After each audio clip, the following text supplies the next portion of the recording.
Hey everyone, welcome to our channel. Today I want to talk about something that's incredibly close to my heart, your financial safety net.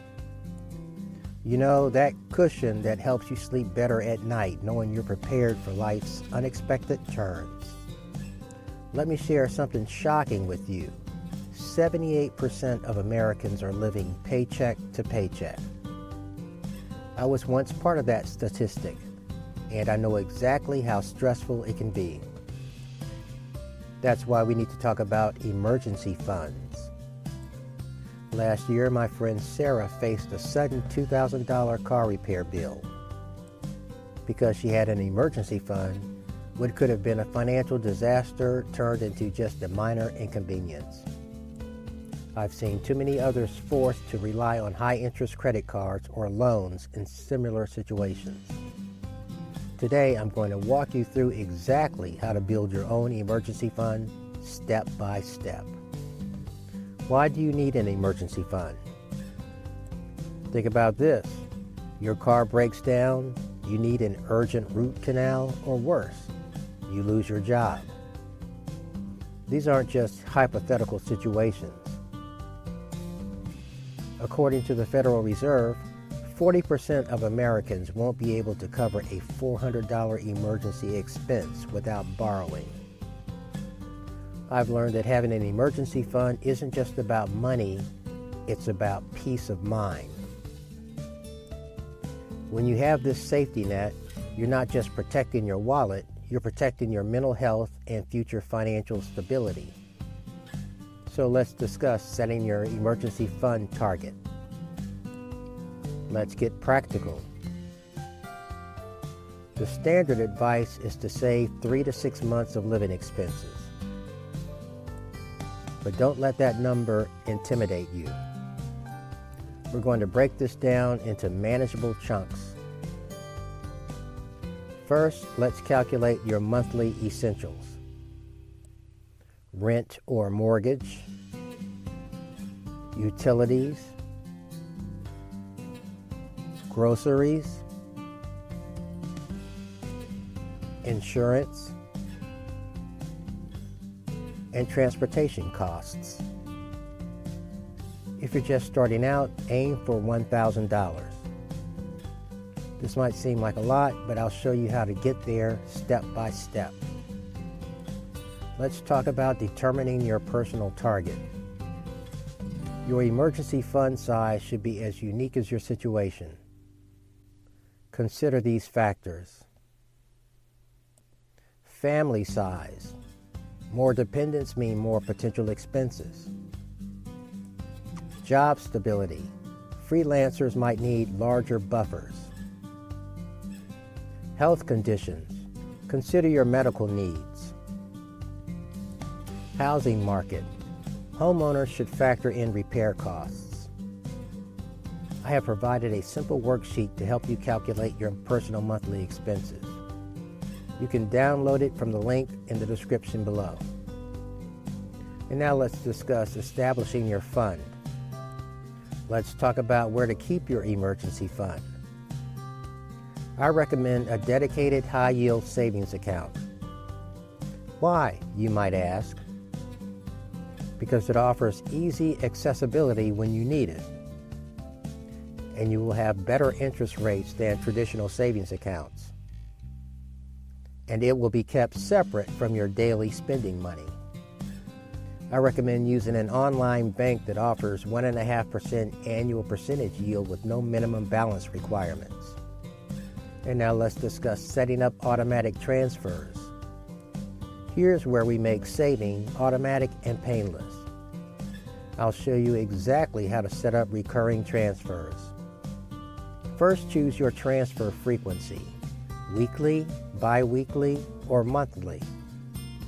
Select an amount that works for your budget.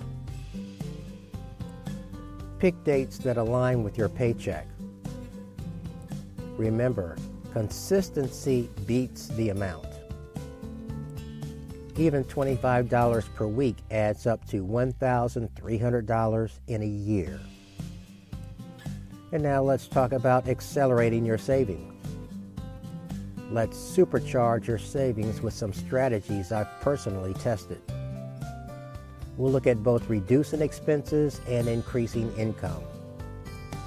Here are some expense reduction strategies. Here are some practical ways to cut costs. Audit your subscriptions. I saved $65 a month. Meal prep instead of dining out. Do you realize that one $5 coffee purchased once per week adds up to $260 per year? Or one $5 coffee purchased 5 days per week adds up to $1,300 per year, and that's before taxes. Get yourself an automatic coffee maker, make your own coffee, and deposit the money into your emergency savings fund. Optimize your utility usage. Use cashback apps for essential purchases. Using these methods, I've managed to save an extra $300 monthly. Additional income sources. Let's explore some side hustles that actually work. Freelancing in your field of expertise. Selling unused items online.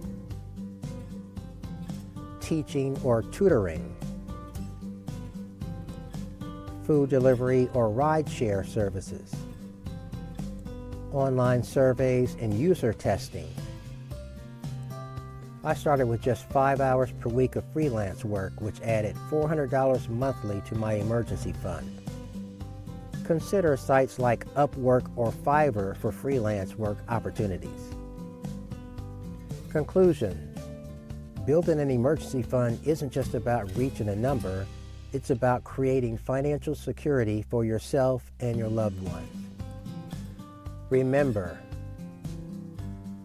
start with a small, achievable goal. Make saving automatic. Look for opportunities to save and earn more. And stay consistent. Final tips. Let me address some common challenges. If you're thinking, I can't find extra money to save, then start with just 1% of your income.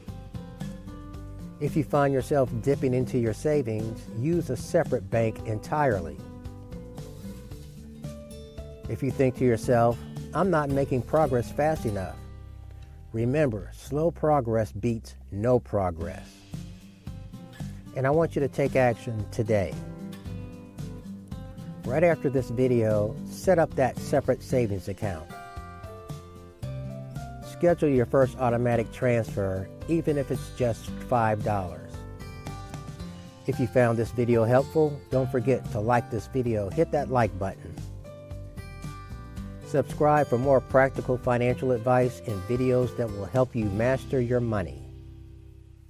Drop a comment below sharing your emergency fund goals. I'd love to support your journey. If you liked this video, you will love our videos on how to create a budget that actually works and 10 simple money-saving hacks that will change your life. Remember, your future self will thank you for starting today. See you in our next video.